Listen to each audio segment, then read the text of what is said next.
Хвала Аллаху, милостивому и милосердному!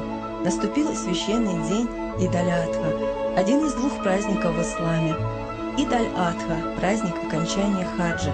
В этот день мы приносим в жертву животных, так как в священном Коране Аллах сказал: «Для каждой общины мы определили обряды жертвоприношения и велели ее последователям поминать имя Аллаха над дарованными им в удел домашними животными при заклании». Начало приношения в жертву домашних животных восходит ко времени пророка Ибрагима, мир ему. Мы стараемся приумножить наши благие деяния в это священное время, стараемся чаще поминать Аллаха, читать Коран, не поддаваться плохому и раздаем мясо жертвенных животных нуждающимся и своим родственникам. Когда даем мясо нуждающимся, помогаем в их нужде, а когда раздаем среди родственников, укрепляем родственные отношения.